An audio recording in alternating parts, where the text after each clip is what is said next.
Rejection.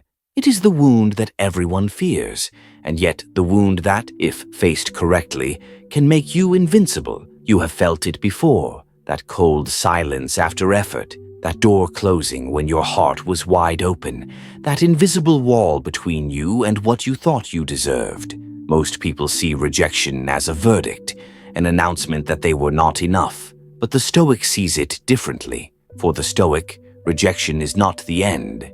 It is a mirror, a reflection of your expectations, your attachments, and the illusions you build around what you think should be yours. Rejection is not against you. It is the universe in its quiet, unshakable wisdom, saying, "This was never meant to be yours. Not yet, or not at all." Marcus Aurelius once wrote, "What stands in the way becomes the way." And so it is with rejection. It stands in your path, and in doing so, it becomes the path. The purpose of rejection is not to humiliate you. It is to reveal to you what truly drives you, and whether that drive comes from wisdom or from vanity. It tests the source of your desire. Are you pursuing something because it aligns with your nature? Or are you chasing an illusion built by ego, comparison, or fear? When you are rejected, you are being given a sacred opportunity to observe your own reaction, to see where your peace depends on something outside your control, and to reclaim that peace by piece until nothing can disturb it again. Understand this: every rejection is a form of redirection. It is not life saying no. It is life saying, "Not here, not this, not yet." The weak man takes rejection personally. He turns bitter. He doubts himself. He allows his wounds to define him. The Stoic takes rejection impersonally. He studies it as a philosopher studies a paradox. He asks, what lesson lies hidden beneath this sting? And in that question, he transforms what others call pain into a kind of quiet power. You cannot control who accepts you. You cannot control which doors open, which hearts respond, or which paths unfold before you. But you can control how you meet those moments, with dignity, with stillness, with the unbending calm of one who understands that fate cannot truly harm him. In this reflection, I will share with you 13 Stoic laws, principles for transforming rejection into strength. Each one is not merely a lesson, but a practice, for wisdom is never learned once. It is lived again and again until it becomes instinct. So take a deep breath. Let the noise of resentment and self-doubt fade, and step with me into the ancient art of turning pain into power. Law all. Do not chase acceptance, master your response. You cannot control who accepts you, but you can control how you respond when they do not. This is the first and most essential Stoic law. When a person rejects you, the natural impulse is to defend your worth, to ask, "Why not me? What did I do wrong?" But this reaction binds you to the very thing you wish to overcome, the illusion that your value depends on someone else's approval. Epictetus taught, "It's not what happens to you, but how you react to it that matters." If rejection causes you to crumble, it is not because rejection is powerful. It is because your sense of self still depends on external validation. The goal is not to become indifferent in the cold sense of the word, but to become free. When you master your response, rejection loses its sting. You stop chasing what you cannot control and start focusing on what you can: your character, your discipline, your inner peace. Every time you respond with calm rather than complaint, you grow stronger. Every time you choose dignity over desperation, you reclaim your power. Rejection no longer defines you. It refines you. The one who chases acceptance will always be at the mercy of others, but the one who controls his reaction is untouchable. Law 2. See rejection as revelation. You must learn to see rejection not as punishment, but as revelation. Each time life denies you something, it reveals the boundaries of what you truly control. And in that awareness lies freedom. Seneca wrote, "We suffer more often in imagination than in reality." Rejection hurts not because of what is lost, but because of the story you tell yourself about that loss. You imagine futures that never were. You cling to expectations that were never promised. But when you detach from that story, rejection becomes a teacher. It shows you where you are too attached, too invested, too dependent on outcomes. It exposes the weak points in your armor, your hidden need for validation, your hunger to be seen. If you are willing to listen, rejection becomes a form of guidance. It says, "Here is where you still depend on others to feel whole." And that message, though painful, is the beginning of inner strength. Do not ask, "Why did they reject me?" Ask instead, "What truth is this rejection trying to reveal?" For the Stoic, there are no enemies, only instructors sent by fate. Law 3. Use rejection as fuel. Every rejection is energy. The question is how you will use it. Most waste it in bitterness. They replay the scene, rehearse the words, dwell on what they cannot change. But the Stoic turns that same energy inward and converts it into discipline. Marcus Aurelius reminded himself, "You have power over your mind, not outside events." Realize this, and you will find strength when someone rejects you. They have simply shown you where your expectations overreached. That is all. They have not stolen your worth, only revealed where it was misplaced. So use rejection as a mirror and as fuel. Channel it into your work, your purpose, your self-mastery. Prove not to them, but to yourself, that your peace is not negotiable. You cannot control the fire of rejection, but you can decide whether it burns you or forges you. Law 4. Embrace the void, not the person. Rejection often leaves behind an emptiness, a space where something or someone once stood. Most rush to fill it. They chase another opportunity, another face, another distraction. But the Stoic does something few have the courage to do. He embraces the void. That emptiness is sacred. It is silence after noise. It is the clearing in which you can finally hear your own thoughts again. In solitude, you meet yourself. And if you can endure that meeting without needing to escape, you are beginning to know peace. Marcus Aurelius wrote, "Nowhere can man find a quieter or more untroubled retreat than in his own soul." So do not rush to fill the space rejection leaves behind. Sit in it. Breathe in it. Let it teach you the strength of stillness. The void is not absence. It is preparation. The universe removes what distracts you so that you may focus on what truly matters. Law 5. Rejection is your greatest filter. Not everyone is meant to walk beside you, and rejection is how the universe clears your path. It is the filter through which only the necessary, the aligned, and the authentic remain. You see, most people waste years chasing what was never meant for them. They confuse attachment with destiny. They cling to opportunities and people simply because they once imagined life with them. But fate has its own wisdom. When you are rejected, you are being protected from false paths, false people, and false versions of yourself. Seneca once said, "If a man knows not to which port he sails, no wind is favorable." Rejection is the storm that forces you to check your direction. It removes the illusion of control and demands that you steer consciously again. When someone says no, life is saying, "This is not your harbor."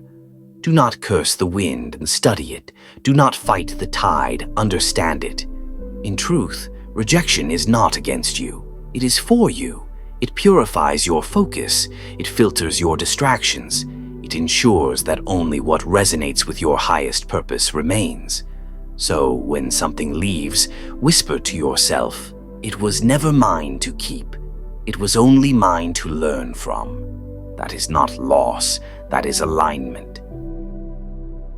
Law 6. Never let rejection define your worth. The opinions of others are reflections of their perception, not the measure of your value. When someone rejects you, it often feels personal. But the truth is, most rejection has little to do with you at all. People act from their own fears, desires, and insecurities. They project their own limitations onto you, and then call it judgment. Marcus Aurelius wrote, "The opinion of 10,000 men is of no value if none of them know anything about the subject." So ask yourself, why give power to opinions formed in ignorance? Why surrender your peace to the blindness of another? The Stoic does not beg for acceptance. He knows that his worth was never up for negotiation. You are not valuable because you were chosen. You are valuable because you exist, because you are aligned with reason, with virtue, with the divine spark within all human beings. If rejection shakes you, it reveals how much of your identity you've outsourced to others. And that is a dangerous trade. Reclaim your worth from their hands. Withdraw it. Place it back where it belongs, in your own actions, your own integrity, your own effort. For when your value comes from within, rejection becomes irrelevant. They may say no to you, but they cannot take away what was never theirs to give. Law 7. The Stoic uses rejection to build resilience. The man who has never been rejected has never truly tested his strength.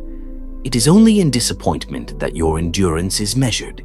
It is only when the world says no that you learn how powerful your inner yes can be. Rejection is not an obstacle. It is resistance training for the soul. Every time you are turned away, every time a plan fails, every time a door closes, you are being invited to develop a new kind of muscle, the muscle of composure. You can choose to crumble under pressure, or you can choose to grow through it. Epictetus reminded his students, difficulties show what men are. If you yield, the world learns you can be broken. If you endure, the world learns you cannot. Rejection builds resilience, but only if you refuse to interpret it as defeat. The Stoic does not see rejection as a loss. He sees it as a test, an opportunity to practice patience, humility, and fortitude. When life turns you away, do not beg for entrance. Build another door. When a person doubts you, do not collapse. Let your quiet consistency prove the truth over time. Strength does not come from constant acceptance. It comes from surviving no after no and still walking forward with peace in your heart. Law 8. Rejection reveals attachment. You suffer not because someone rejected you, but because you attached your happiness to their response. This is the hidden truth behind every heartbreak, every failure, every disappointment. You wanted something outside your control to validate what should have been secure within you. The Stoics warned constantly against this trap. Epictetus taught, when you are offended at any man's fault, turn to yourself and study your own failings. Then you will forget your anger. When you are rejected, you must turn inward. Ask yourself, what was I expecting? Why did this matter so deeply? What outcome was I secretly clinging to? Because every time you feel pain after rejection, it reveals a place where you have become too attached to a person, a position, or an illusion of control. Detachment is not coldness. It is clarity. It is the ability to love, to work, to strive, without losing yourself in the process. When you master this, rejection cannot disturb you anymore. You will still feel its sting, but it will no longer unbalance you. The wise man understands. Attachment breeds suffering, but acceptance breeds peace. And the moment you stop demanding that life go your way, you will begin to flow with its natural order, calm, adaptable, unshaken. Law 9. Rejection is your mirror. Rejection is not the end. It is a revelation. It shows you who you are beneath comfort, beneath illusion, beneath pride. Every no you receive reflects something back at you. Sometimes it shows your weaknesses, your impatience, your insecurity, your need for validation. Other times it reveals your hidden strength, your persistence, your capacity to stand alone, your quiet resolve. The wise man does not fear rejection because he understands its purpose. He looks at it the way a philosopher looks at a mirror, not for vanity, but for clarity. Ask yourself after every setback, what is this trying to teach me about myself? Where am I too attached? Where have I grown complacent? Epictetus said, "It is not what happens to you, but how you react to it that matters." Your reaction to rejection is your reflection. If you grow bitter, you learn that your peace was fragile. If you grow wiser, you learn that your peace was real. So use rejection as a mirror, not to judge, but to see, not to punish, but to understand. Because once you see yourself clearly, you can no longer be defeated by misunderstanding.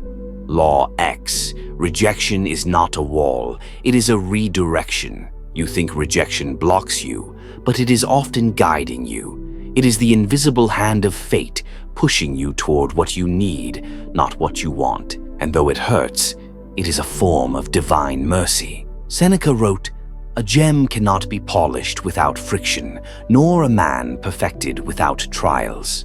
Rejection is that friction. It polishes the rough edges of your path until what remains is destiny. How many times have you cursed what later became your greatest blessing? How many people, jobs, and dreams had to fall away before you discovered something far better? The universe does not make mistakes, only reroutes. But the impatient mind interprets every detour as disaster. The Stoic learns to trust the unfolding. He walks through the NO without resentment, knowing that a deeper YES waits beyond sight. If you could see the full pattern of your life from above, you would never mourn a single rejection. You would thank it. Because every redirection, no matter how painful, is a step toward the version of you that fate demands. So when a door closes, say calmly to yourself, "This is not punishment, it is precision." Law 11. Do not seek revenge, seek understanding. Rejection awakens the ego. It whispers, "Prove them wrong." But the Stoic knows vengeance is a trap disguised as validation. The moment you need to prove something, you are still enslaved by the one who doubted you. You are still reacting instead of acting. Marcus Aurelius advised, "The best revenge is not to be like your enemy." When you are rejected, the true test begins. Can you stay noble while the world turns away? Can you remain calm when your pride burns for retaliation? The Stoic does not rise by rage. He rises by reason. He does not shout. He shows. He does not chase. He creates. Let rejection become your quiet motivation, not to prove your worth, but to express it. Build, grow, learn, and elevate, not out of spite, but out of gratitude for the lesson. When you understand rejection, you outgrow revenge. You see that every no was never an insult. It was simply a lesson delivered in an uncomfortable form. And that is power, not the kind that dominates others, but the kind that cannot be dominated by emotion. Law 12. Let rejection cleanse your ego. You cannot reach inner peace while your ego is in charge, and nothing humbles the ego faster than rejection. The ego demands recognition. It craves applause. It needs the constant echo of approval to feel real. But when that echo stops, when someone denies you, overlooks you, or criticizes you, what remains? If the silence terrifies you, it means your identity was built on noise. True confidence is quiet because it comes from within. The Stoic welcomes rejection as medicine, bitter, yes, but healing. It strips away illusions. It removes false pride. It reminds you that you are not the center of the world. You are a part of it. And from that humility grows wisdom. Epictetus once said, "If you want to improve, be content to be thought foolish and stupid." In other words, do not resist embarrassment. Embrace it. Every moment your ego is wounded is a chance to grow lighter, freer, more sincere. Let rejection not destroy you. Let it dissolve you until only what is real remains. Because what survives the death of the ego is invincible. Law 13. Turn rejection into purpose. When life rejects you, it is not ending your story. It is redirecting your role. Every philosopher, every artist, every great mind has faced rejection. They were told no again and again until they became undeniable. But their power was not in being accepted.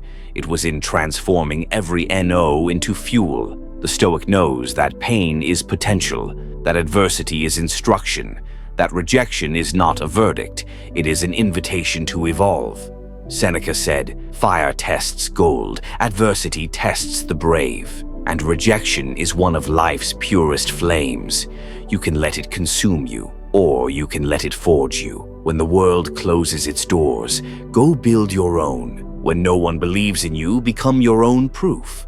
When you are forgotten, remember yourself. Purpose is born not in applause, but in silence. It grows in solitude, in long nights of doubt, in quiet hours where you choose, again and again, to keep going. The Stoic understands that every rejection is a teacher, every setback is sacred, and every no hides a lesson that points toward a deeper yes, the yes of alignment, the yes of character, the yes of destiny. So when you are rejected, breathe, stand tall, smile even, because you have just been given the most powerful opportunity life offers, the chance to rise without permission. In the end, the goal is not to avoid rejection, but to be untouched by it. When your worth no longer depends on external approval, you enter a rare kind of peace, the peace of self-possession, the peace of knowing that nothing outside your control can truly harm you. That is the essence of Stoicism. Not indifference, but inner freedom. You cannot control how the world perceives you, but you can control how you walk through the world. And so, when rejection comes, as it always will, do not resist it, resent it, or run from it. Simply meet it with calm, meet it with gratitude, meet it with strength. Say to yourself, if this is what fate requires, I accept it fully. Then move forward, wiser, steadier, freer than before. Because the one who no longer fears rejection cannot be rejected. He has already accepted everything. And from that acceptance comes an unshakable power, the power of peace.